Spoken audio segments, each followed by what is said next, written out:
बिहार की सियासत में मचा है भूचाल। ईवीएम के बटन दब चुके हैं और अब सामने है वो नतीजा जो बदल सकता है बिहार की राजनीति का भविष्य।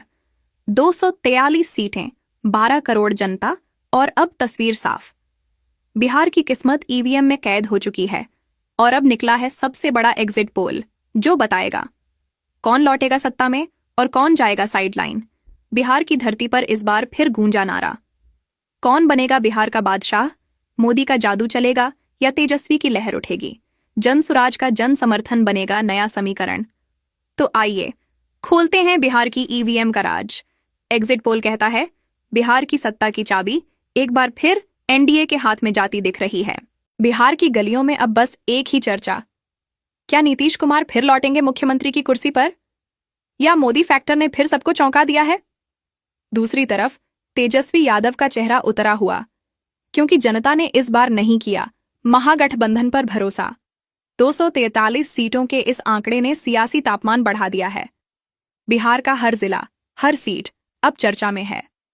पटना से पूर्णिया तक, गया से गोपालगंज तक, हर जगह बस एक ही बात, ईवीएम में एनडीए की सरकार कैद हो गई है। सहरसा जिले की 4 विधानसभा सीटों में सबसे आगे है एनडीए गठबंधन, जिसे 3 सीटों पर बढ़त मिली है। वहीं महागठबंधन को यहां केवल 1 सीट पर बढ़त दिखाई दे रही है। जनसुराज पार्टी इस जिले में किसी भी सीट पर पकड़ बनाने में सफल नहीं हो पाई है। सहरसा की इस तस्वीर से साफ है कि एनडीए की पकड़ यहां मजबूत बनी हुई है, जबकि महागठबंधन और अन्य दलों के लिए मुकाबला चुनौतीपूर्ण नजर आ रहा है। बिहार विधानसभा चुनाव के ताजा ओपिनियन पोल में मधेपुरा जिले की 4 विधानसभा सीटों पर मुकाबला एकदम कांटे का नजर आ रहा है। यहाँ एनडीए और महागठबंधन दोनों को 2-2 सीटों पर बढ़त मिलती दिखाई दे रही है। जनसुराज पार्टी इस जिले में फिलहाल कोई खास प्रभाव नहीं छोड़ पाई है। मधेपुरा की इस बराबरी की टक्कर ने चुनावी तस्वीर को और भी दिलचस्प बना दिया है। बिहार विधानसभा चुनाव के ताजा ओपिनियन पोल में दरभंगा जिले से एनडीए को भारी बढ़त मिलती दिख रही है। जिले की 10 विधानसभा सीटों में से 9 सीटों पर एनडीए आगे चल रहा है, जबकि महागठबंधन को सिर्फ 1 सीट पर बढ़त मिलती नजर आ रही है। जनसुराज पार्टी यहाँ कोई असर नहीं दिखा पा रही है। दरभंगा का यह नतीजा साफ संकेत दे रहा है कि मिथिलांचल में एनडीए की पकड़ अब भी मजबूत बनी हुई है। बिहार विधानसभा चुनाव के ताजा ओपिनियन पोल में अब तक राज्य की 243 में से 18 सीटों का रुझान सामने आया है। इनमें से 14 सीटों पर एनडीए गठबंधन को बढ़त मिलती दिखाई दे रही है। वहीं महागठबंधन को 4 सीटों पर बढ़त दर्ज है। जनसुराज पार्टी अभी तक किसी भी सीट पर बढ़त हासिल नहीं कर सकी है। इन शुरुआती रुझानों से साफ है कि एनडीए शुरुआत में ही मजबूत स्थिति में दिखाई दे रहा है। बिहार विधानसभा चुनाव के ताजा ओपिनियन पोल में समस्तीपुर जिले की 10 विधानसभा सीटों पर मुकाबला पूरी तरह बराबरी का नजर आ रहा है। एनडीए और महागठबंधन दोनों को 5-5 सीटों पर बढ़त मिलती दिख रही है। वहीं जनसुराज पार्टी को इस जिले में कोई बढ़त नहीं मिली है। समस्तीपुर की यह बराबरी की टक्कर बताती है कि यहाँ का चुनाव नतीजा आखिरी दौर तक रोमांचक बना रहेगा। बिहार विधानसभा चुनाव के ताजा ओपिनियन पोल में बेगूसराय जिले की 7 विधानसभा सीटों पर इस बार मुकाबला दिलचस्प नजर आ रहा है। यहाँ महागठबंधन को 4 सीटों पर बढ़त मिलती दिखाई दे रही है, जबकि एनडीए 2 सीटों पर आगे है। वहीं जनसुराज पार्टी को 1 सीट पर बढ़त के संकेत मिले हैं। बेगूसराय की इस तस्वीर से साफ है कि यहाँ महागठबंधन ने एनडीए को कड़ी टक्कर दी है, जबकि जनसुराज पार्टी ने भी पहली बार अपनी मौजूदगी दर्ज कराई है। बिहार विधानसभा चुनाव के ताजा ओपिनियन पोल में सिवान जिले की 8 विधानसभा सीटों पर इस बार बहुपक्षीय मुकाबला देखने को मिल रहा है। यहाँ एनडीए को 4 सीटों पर बढ़त मिली है, महागठबंधन 2 सीटों पर आगे है। वहीं जनसुराज पार्टी को 1 सीट पर बढ़त के संकेत मिले हैं। इसके अलावा 1 सीट पर अन्य दल बढ़त बनाए हुए हैं। सिवान की इस चुनावी तस्वीर से साफ है कि मुकाबला चारों तरफ फैला हुआ है, लेकिन एनडीए फिलहाल बढ़त बनाए हुए है। बिहार विधानसभा चुनाव के ताजा ओपिनियन पोल में मुंगेर जिले की 3 विधानसभा सीटों पर एनडीए को बढ़त मिलती दिखाई दे रही है। यहाँ एनडीए 2 सीटों पर आगे है, जबकि महागठबंधन को 1 सीट पर बढ़त मिली है। जनसुराज पार्टी और अन्य दलों का यहाँ कोई प्रभाव नहीं दिख रहा है। मुंगेर की इस चुनावी तस्वीर से साफ है कि एनडीए ने शुरुआती दौर में ही अपनी मजबूत पकड़ बना ली है। बिहार विधानसभा चुनाव के ताजा ओपिनियन पोल में वैशाली जिले की 8 विधानसभा सीटों पर कड़ा मुकाबला देखने को मिल रहा है। यहाँ एनडीए को 4 सीटों पर बढ़त मिली है। महागठबंधन 3 सीटों पर आगे चल रहा है, जबकि 1 सीट पर अन्य दल को बढ़त के संकेत मिले हैं। जनसुराज पार्टी को इस जिले में कोई बढ़त नहीं मिली है। वैशाली की यह तस्वीर बताती है कि यहाँ एनडीए और महागठबंधन के बीच मुकाबला सीधा और कांटे का बना हुआ है। बिहार विधानसभा चुनाव के ताजा ओपिनियन पोल में अब तक राज्य की 243 में से 60 सीटों के रुझान सामने आए हैं। इनमें से 35 सीटों पर एनडीए गठबंधन को बढ़त मिली है, जबकि महागठबंधन 21 सीटों पर आगे चल रहा है। हैं। वहीं जन सुराज पार्टी को 2 सीटों पर बढ़त के संकेत मिले हैं और अन्य दल भी 2 सीटों पर बढ़त बनाए हुए हैं। इन रुझानों से साफ है कि एनडीए फिलहाल आगे है, लेकिन महागठबंधन भी मजबूत टक्कर देता नजर आ रहा है। बिहार विधानसभा चुनाव के ताजा ओपिनियन पोल में लखीसराय जिले की 2 विधानसभा सीटों पर मुकाबला बेहद कड़ा नजर आ रहा है। यहाँ एनडीए को 1 सीट पर बढ़त मिली है, महागठबंधन भी 1 सीट पर आगे चल रहा है, जबकि 1 सीट पर अन्य दलों ने बढ़त बना रखी है। जन सुराज पार्टी का इस जिले में कोई प्रभाव नहीं दिख रहा। लखीसराय की यह तस्वीर बताती है कि यहाँ का मुकाबला पूरी तरह त्रिकोणीय और दिलचस्प बना हुआ है। बिहार विधानसभा चुनाव के ताजा ओपिनियन पोल में शेखपुरा जिले की 2 विधानसभा सीटों पर मुकाबला बेहद रोमांचक नजर आ रहा है। एनडीए को 1 सीट पर बढ़त मिली है, महागठबंधन को भी 1 सीट पर आगे चलने का संकेत है, वहीं 1 सीट पर अन्य दलों का दबदबा दिखाई दे रहा है। जन सुराज पार्टी इस जिले में किसी भी सीट पर बढ़त बनाने में सफल नहीं हुई है। शेखपुरा की इस तस्वीर से साफ है कि यहाँ का चुनाव नतीजा अंतिम दौर तक रोमांचक बने रहने वाला है। बिहार विधानसभा चुनाव के ताजा ओपिनियन पोल में खगड़िया जिले की 4 विधानसभा सीटों पर कड़ा मुकाबला देखने को मिल रहा है। एनडीए को 2 सीटों पर बढ़त मिली है, महागठबंधन भी 2 सीटों पर आगे चल रहा है, वहीं 1 सीट पर अन्य दलों का दबदबा दिखाई दे रहा है। जन सुराज पार्टी इस जिले में किसी भी सीट पर बढ़त बनाने में सफल नहीं रही है। खगड़िया की यह तस्वीर बताती है कि यहाँ का चुनाव नतीजा अंतिम दौर तक रोमांचक और अनिश्चित बना हुआ है। बिहार विधानसभा चुनाव के ताजा ओपिनियन पोल में मुजफ्फरपुर जिले की 11 विधानसभा सीटों पर मुकाबला खड़ा नजर आ रहा है। एनडीए को 6 सीटों पर बढ़त मिली है, महागठबंधन 5 सीटों पर आगे चल रहा है, वहीं 1 सीट पर अन्य दलों का दबदबा दिखाई दे रहा है। जन सुराज पार्टी इस जिले में किसी भी सीट पर बढ़त बनाने में सफल नहीं रही है। मुजफ्फरपुर की यह तस्वीर बताती है कि यहाँ का चुनाव नतीजा बेहद रोमांचक और मुकाबले का रहेगा। बिहार विधानसभा चुनाव के ताजा ओपिनियन पोल में सारण जिले की 10 विधानसभा सीटों पर मुकाबला बहुत रोमांचक नजर आ रहा है। महागठबंधन को 5 सीटों पर बढ़त मिली है, एनडीए 4 सीटों पर आगे चल रहा है, वहीं 1 सीट पर अन्य दलों का दबदबा दिखाई दे रहा है। जन सुराज पार्टी इस जिले में किसी भी सीट पर बढ़त बनाने में सफल नहीं रही है। सारण की यह तस्वीर साफ करती है कि यहाँ का चुनाव नतीजा अंतिम दौर तक बेहद दिलचस्प और मुकाबले का बना रहेगा। बिहार विधानसभा चुनाव के ताजा ओपिनियन पोल में अब तक राज्य की 243 में से 89 सीटों का रुझान सामने आया है। इनमें से 49 सीटों पर एनडीए गठबंधन आगे है, महागठबंधन 35 सीटों पर बढ़त बनाए हुए है, वहीं जन सुराज पार्टी को 2 सीटों पर बढ़त के संकेत मिले हैं और अन्य दलों को 3 सीटों पर बढ़त दर्ज की गई है। इन शुरुआती रुझानों से साफ है कि एनडीए फिलहाल आगे है, लेकिन महागठबंधन भी मजबूत टक्कर देता नजर आ रहा है। बिहार विधानसभा चुनाव के ताजा ओपिनियन पोल में कटिहार जिले की 7 विधानसभा सीटों पर मुकाबला दिलचस्प नजर आ रहा है। एनडीए को 4 सीटों पर बढ़त मिली है, महागठबंधन 3 सीटों पर आगे चल रहा है, वहीं जन सुराज पार्टी और अन्य दलों का इस जिले में कोई असर नहीं दिख रहा है। कटिहार की यह तस्वीर साफ करती है कि एनडीए ने शुरुआती दौर में ही अपनी मजबूत पकड़ बना ली है, लेकिन महागठबंधन भी कड़ी टक्कर दे रहा है। बिहार विधानसभा चुनाव के ताजा ओपिनियन पोल में बक्सर जिले की 4 विधानसभा सीटों पर इस बार महागठबंधन ने पूरी बाजी मार ली है। महागठबंधन को सभी 4 सीटों पर बढ़त मिली है। एनडीए और जन सुराज पार्टी को इस जिले में कोई बढ़त नहीं दिखाई दे रही है और अन्य दलों का भी कोई प्रभाव नहीं है। बक्सर की यह तस्वीर साफ करती है कि महागठबंधन ने यहाँ अपनी पकड़ मजबूत बना रखी है। बिहार विधानसभा चुनाव के ताजा ओपिनियन पोल में पटना जिले की 14 विधानसभा सीटों पर मुकाबला पूरी तरह बराबरी का नजर आ रहा है। एनडीए और महागठबंधन दोनों को 7-7 सीटों पर बढ़त मिली है। जन सुराज पार्टी और अन्य दलों को इस जिले में कोई बढ़त नहीं मिली है। पटना की यह तस्वीर बताती है कि यहाँ का चुनाव नतीजा अंतिम दौर तक रोमांचक और कड़ा बने रहने वाला है। बिहार विधानसभा चुनाव के ताजा ओपिनियन पोल में भोजपुर जिले की 7 विधानसभा सीटों पर महागठबंधन की स्थिति मजबूत नजर आ रही है। महागठबंधन को 5 सीटों पर बढ़त मिली है, एनडीए को 2 सीटों पर आगे रहने का संकेत है, जबकि जन सुराज पार्टी और अन्य दलों का इस जिले में कोई प्रभाव नहीं दिख रहा है। भोजपुर की यह तस्वीर साफ करती है कि महागठबंधन ने यहाँ अपना दबदबा कायम किया है। बिहार विधानसभा चुनाव के ताजा ओपिनियन पोल में नालंदा जिले की 7 विधानसभा सीटों पर एनडीए को भारी बढ़त मिलती नजर आ रही है। एनडीए 6 सीटों पर आगे है, वहीं महागठबंधन को केवल 1 सीट पर बढ़त मिली है। जन सुराज पार्टी और अन्य दलों का इस जिले में कोई प्रभाव नहीं दिख रहा है। नालंदा की यह तस्वीर साफ करती है कि एनडीए ने यहाँ अपनी पकड़ मजबूत बना रखी है। बिहार विधानसभा चुनाव के ताजा ओपिनियन पोल में अब तक राज्य की 243 में से 128 सीटों का रुझान सामने आया है। इनमें से 68 सीटों पर एनडीए गठबंधन आगे है, महागठबंधन 55 सीटों पर बढ़त बनाए हुए है, वहीं जन सुराज पार्टी को 2 सीटों पर बढ़त के संकेत मिले हैं और अन्य दलों को 3 सीटों पर बढ़त दर्ज की गई है। इन शुरुआती रुझानों से साफ है कि एनडीए फिलहाल आगे है, लेकिन महागठबंधन भी मजबूत टक्कर दे रहा है। बिहार विधानसभा चुनाव के ताजा ओपिनियन पोल में कैमूर जिले की 4 विधानसभा सीटों पर इस बार बहुपक्षीय मुकाबला देखने को मिल रहा है। महागठबंधन को 2 सीटों पर बढ़त मिली है, जन सुराज पार्टी को 1 सीट पर बढ़त के संकेत हैं। वहीं एक सीट पर अन्य दलों का दबदबा दिखाई दे रहा है। एनडीए इस जिले में किसी भी सीट पर बढ़त बनाने में सफल नहीं रही है। कैमूर की यह तस्वीर बताती है कि यहाँ का चुनाव नतीजा बेहद रोमांचक और अनिश्चित बना हुआ है। बिहार विधानसभा चुनाव के ताजा ओपिनियन पोल में रोहतास जिले की 7 विधानसभा सीटों पर महागठबंधन की पूरी बढ़त दिखाई दे रही है। महागठबंधन को सभी 7 सीटों पर बढ़त मिली है। एनडीए और जन सुराज पार्टी किसी भी सीट पर आगे नहीं है। वहीं अन्य दलों का भी कोई प्रभाव नहीं दिख रहा है। रोहतास की यह तस्वीर साफ करती है कि महागठबंधन ने इस जिले में अपनी पकड़ मजबूत बना रखी है। बिहार विधानसभा चुनाव के ताजा ओपिनियन पोल में अरवल जिले की 2 विधानसभा सीटों पर महागठबंधन ने पूरी बढ़त बना रखी है। महागठबंधन को दोनों सीटों पर आगे चलने का संकेत है। एनडीए और जन सुराज पार्टी किसी भी सीट पर बढ़त नहीं दिखा पा रहे हैं। वहीं अन्य दलों का भी इस जिले में कोई प्रभाव नहीं है। अरवल की यह तस्वीर साफ करती है कि महागठबंधन ने यहां अपनी पकड़ पूरी तरह मजबूत कर ली है। बिहार विधानसभा चुनाव के ताजा ओपिनियन पोल में अब तक राज्य की 243 में से 141 सीटों का रुझान सामने आया है। इनमें से 68 सीटों पर एनडीए गठबंधन आगे है। महागठबंधन 66 सीटों पर बढ़त बनाए हुए है। वहीं जन सुराज पार्टी को 3 सीटों पर बढ़त के संकेत मिले हैं और अन्य दलों को 4 सीटों पर बढ़त दर्ज की गई है। इन शुरुआती रुझानों से साफ है कि एनडीए और महागठबंधन दोनों के बीच मुकाबला खड़ा है और चुनावी तस्वीर अभी पूरी तरह स्पष्ट नहीं हुई है। बिहार विधानसभा चुनाव के ताजा ओपिनियन पोल में जहानाबाद जिले की 3 विधानसभा सीटों पर इस बार महागठबंधन ने पूरी बढ़त बनाई है। महागठबंधन को सभी 3 सीटों पर आगे चलने का संकेत है। एनडीए और जन सुराज पार्टी किसी भी सीट पर बढ़त नहीं दिखा पाए हैं। वहीं अन्य दलों का भी इस जिले में कोई प्रभाव नहीं है। जहानाबाद की यह तस्वीर साफ करती है कि महागठबंधन ने यहां अपनी पकड़ पूरी तरह मजबूत कर ली है। बिहार विधानसभा चुनाव के ताजा ओपिनियन पोल में औरंगाबाद जिले की 6 विधानसभा सीटों पर इस बार बहुपक्षीय मुकाबला देखने को मिल रहा है। एनडीए को 2 सीटों पर बढ़त मिली है। महागठबंधन भी 2 सीटों पर आगे चल रहा है। वहीं एक सीट पर जनसुराज पार्टी और एक सीट पर अन्य दलों का दबदबा दिखाई दे रहा है। औरंगाबाद की यह तस्वीर बताती है कि यहाँ का चुनाव नतीजा बेहद रोमांचक और अनिश्चित बना हुआ है। बिहार विधानसभा चुनाव के ताजा ओपिनियन पोल में गया जिले की 10 विधानसभा सीटों पर एनडीए की मजबूत पकड़ दिखाई दे रही है। एनडीए 8 सीटों पर आगे है। महागठबंधन को केवल एक सीट पर बढ़त मिली है। वहीं एक सीट पर अन्य दलों का दबदबा दिखाई दे रहा है। जन सुराज पार्टी इस जिले में किसी भी सीट पर बढ़त बनाने में सफल नहीं रही है। गया की यह तस्वीर साफ करती है कि एनडीए ने यहाँ अपनी स्थिति मजबूत बना रखी है। बिहार विधानसभा चुनाव के ताजा ओपिनियन पोल में नवादा जिले की 5 विधानसभा सीटों पर महागठबंधन की स्थिति मजबूत दिखाई दे रही है। महागठबंधन 4 सीटों पर आगे है। एनडीए को केवल एक सीट पर बढ़त मिली है। वहीं जन सुराज पार्टी और अन्य दलों का इस जिले में कोई प्रभाव नहीं दिख रहा है। नवादा की यह तस्वीर साफ करती है कि महागठबंधन ने यहाँ अपना दबदबा कायम कर रखा है। बिहार विधानसभा चुनाव के ताजा ओपिनियन पोल में जमुई जिले की 4 विधानसभा सीटों पर एनडीए की बढ़त दिखाई दे रही है। एनडीए 3 सीटों पर आगे है। जन सुराज पार्टी को एक सीट पर बढ़त मिली है। वहीं महागठबंधन और अन्य दलों का इस जिले में कोई प्रभाव नहीं दिख रहा है। जमुई की यह तस्वीर साफ करती है कि एनडीए ने यहाँ अपना दबदबा मजबूत बना रखा है, लेकिन जन सुराज पार्टी ने भी पहली बार अपनी मौजूदगी दर्ज कराई है। बिहार विधानसभा चुनाव के ताजा ओपिनियन पोल में पश्चिमी चंपारण जिले की 9 विधानसभा सीटों पर एनडीए की पूरी बढ़त दिखाई दे रही है। एनडीए सभी 9 सीटों पर आगे है। महागठबंधन, जन सुराज पार्टी और अन्य दलों को इस जिले में कोई बढ़त नहीं मिली है। पश्चिमी चंपारण की यह तस्वीर साफ करती है कि एनडीए ने यहाँ अपनी पकड़ मजबूत कर रखी है और कोई चुनौती दिखाई नहीं दे रही। बिहार विधानसभा चुनाव के ताजा ओपिनियन पोल में पूर्वी चंपारण जिले की 12 विधानसभा सीटों पर एनडीए की स्पष्ट बढ़त दिखाई दे रही है। एनडीए 10 सीटों पर आगे है। महागठबंधन को केवल एक सीट पर बढ़त मिली है। वहीं जन सुराज पार्टी को एक सीट पर बढ़त के संकेत मिले हैं और अन्य दलों का इस जिले में कोई प्रभाव नहीं दिख रहा है। पूर्वी चंपारण की यह तस्वीर बताती है कि एनडीए ने यहाँ अपनी स्थिति मजबूत बना रखी है, लेकिन महागठबंधन और जन सुराज पार्टी ने भी कुछ हद तक अपनी मौजूदगी दर्ज कराई है। बिहार विधानसभा चुनाव के ताजा ओपिनियन पोल में अब तक राज्य की 243 में से 190 सीटों का रुझान सामने आया है। इनमें से 101 सीटों पर एनडीए गठबंधन आगे है। महागठबंधन 77 सीटों पर बढ़त बनाए हुए है। वहीं जन सुराज पार्टी को 6 सीटों पर बढ़त के संकेत मिले हैं और अन्य दलों को भी 6 सीटों पर बढ़त दर्ज की गई है। इन रुझानों से साफ है कि एनडीए फिलहाल आगे है, लेकिन महागठबंधन भी कड़ी टक्कर देता नजर आ रहा है और चुनावी मुकाबला अभी पूरी तरह तय नहीं हुआ है। बिहार विधानसभा चुनाव के ताजा ओपिनियन पोल में शिवहर जिले की एक विधानसभा सीट पर महागठबंधन को बढ़त मिली है। एनडीए और जन सुराज पार्टी किसी भी सीट पर आगे नहीं है। वहीं अन्य दलों का भी इस जिले में कोई प्रभाव नहीं दिख रहा है। शिवहर की यह तस्वीर साफ करती है कि महागठबंधन ने यहाँ अपनी स्थिति मजबूत बना रखी है। बिहार विधानसभा चुनाव के ताजा ओपिनियन पोल में सीतामढ़ी जिले की 8 विधानसभा सीटों पर एनडीए की बढ़त स्पष्ट दिखाई दे रही है। एनडीए 7 सीटों पर आगे है। महागठबंधन को केवल एक सीट पर बढ़त मिली है। वहीं जन सुराज पार्टी और अन्य अन्य दलों का इस जिले में कोई प्रभाव नहीं दिख रहा है। सीतामढ़ी की यह तस्वीर साफ करती है कि एनडीए ने यहां अपनी स्थिति मजबूत बना रखी है। बिहार विधानसभा चुनाव के ताजा ओपिनियन पोल में मधुबनी जिले की 10 विधानसभा सीटों पर एनडीए की पकड़ मजबूत दिखाई दे रही है। एनडीए 8 सीटों पर आगे है। महागठबंधन 2 सीटों पर बढ़त बनाए हुए है। वहीं जन सुराज पार्टी और अन्य दलों को इस जिले में कोई बढ़त नहीं मिली है। मधुबनी की यह तस्वीर साफ करती है कि एनडीए ने यहां अपनी स्थिति मजबूत बना रखी है और महागठबंधन को कड़ी चुनौती का सामना करना पड़ रहा है। बिहार विधानसभा चुनाव के ताजा ओपिनियन पोल में सुपौल जिले की 5 विधानसभा सीटों पर एनडीए ने पूरी बढ़त बना ली है। एनडीए सभी 5 सीटों पर आगे है। महागठबंधन, जन सुराज पार्टी और अन्य दलों को इस जिले में कोई बढ़त नहीं मिली है। सुपौल की यह तस्वीर साफ करती है कि एनडीए ने यहां अपनी पकड़ मजबूत बना रखी है और मुकाबले में किसी को चुनौती नहीं दे रही। बिहार विधानसभा चुनाव के ताजा ओपिनियन पोल में अररिया जिले की 6 विधानसभा सीटों पर एनडीए की बढ़त दिखाई दे रही है। एनडीए 4 सीटों पर आगे है। महागठबंधन और जन सुराज पार्टी को एक-एक सीट पर बढ़त मिली है। वहीं अन्य दलों का इस जिले में कोई प्रभाव नहीं दिख रहा है। अररिया की यह तस्वीर साफ करती है कि एनडीए ने यहां अपनी स्थिति मजबूत बना रखी है, लेकिन महागठबंधन और जन सुराज पार्टी ने भी अपनी मौजूदगी दर्ज कराई है। बिहार विधानसभा चुनाव के ताजा ओपिनियन पोल में किशनगंज जिले की 4 विधानसभा सीटों पर इस बार बहुपक्षीय मुकाबला देखने को मिल रहा है। महागठबंधन को 2 सीटों पर बढ़त मिली है। जन सुराज पार्टी भी 2 सीटों पर आगे चल रही है। वहीं एनडीए और अन्य दलों को इस जिले में कोई बढ़त नहीं मिली है। किशनगंज की यह तस्वीर साफ करती है कि यहाँ का चुनाव नतीजा बेहद रोमांचक और प्रतिस्पर्धी बने रहने वाला है। बिहार विधानसभा चुनाव के ताजा ओपिनियन पोल में पूर्णिया जिले की 7 विधानसभा सीटों पर एनडीए की स्थिति मजबूत दिखाई दे रही है। एनडीए 4 सीटों पर आगे है। महागठबंधन को केवल 1 सीट पर बढ़त मिली है। वहीं जन सुराज पार्टी 2 सीटों पर आगे चल रही है और अन्य दलों का इस जिले में कोई प्रभाव नहीं दिख रहा है। पूर्णिया की यह तस्वीर बताती है कि एनडीए ने यहाँ अपना दबदबा कायम रखा है, लेकिन जन सुराज पार्टी ने भी अपनी मौजूदगी दर्ज कराई है। बिहार विधानसभा चुनाव के ताजा ओपिनियन पोल में भागलपुर जिले की 7 विधानसभा सीटों पर एनडीए की मजबूत पकड़ दिखाई दे रही है। एनडीए 5 सीटों पर आगे है। महागठबंधन 2 सीटों पर बढ़त बनाए हुए है। वहीं जन सुराज पार्टी और अन्य दलों को इस जिले में कोई बढ़त नहीं मिली है। भागलपुर की यह तस्वीर साफ करती है कि एनडीए ने यहाँ अपनी स्थिति मजबूत बना रखी है और महागठबंधन को चुनौती दे रहा है। बिहार विधानसभा चुनाव के ताजा ओपिनियन पोल में बांका जिले की 5 विधानसभा सीटों पर एनडीए की बढ़त स्पष्ट दिखाई दे रही है। एनडीए 4 सीटों पर आगे है। महागठबंधन को केवल 1 सीट पर बढ़त मिली है। वहीं जनसुराज पार्टी और अन्य दलों का इस जिले में कोई प्रभाव नहीं दिख रहा है। बांका की यह तस्वीर साफ करती है कि एनडीए ने यहाँ अपनी स्थिति मजबूत बना रखी है और महागठबंधन को चुनौती दे रहा है। बिहार विधानसभा चुनाव के ताजा ओपिनियन पोल में राज्य की 243 सीटों का पूरा रुझान सामने आया है। इनमें से 138 सीटों पर एनडीए गठबंधन आगे है। महागठबंधन 88 सीटों पर बढ़त बनाए हुए है। जन सुराज पार्टी 11 सीटों पर आगे है और अन्य दलों को 6 सीटों पर बढ़त दर्ज की गई है। इन आंकड़ों से स्पष्ट है कि एनडीए ने राज्य में मजबूत पकड़ बनाई है, लेकिन महागठबंधन और जन सुराज पार्टी ने भी अपनी मौजूदगी बनाए रखी है। बिहार विधानसभा चुनाव के ताजा ओपिनियन पोल में सभी 243 सीटों का रुझान सामने आ गया है। एनडीए गठबंधन 138 सीटों पर आगे है। महागठबंधन 88 सीटों पर बढ़त बनाए हुए है। जन सुराज पार्टी 11 सीटों पर बढ़त में है। वहीं अन्य दलों को 6 सीटों पर बढ़त मिली है। यह तस्वीर साफ करती है कि एनडीए राज्य में प्रमुख स्थिति में है, लेकिन महागठबंधन और जन सुराज पार्टी ने भी महत्वपूर्ण हिस्सेदारी दर्ज कराई है।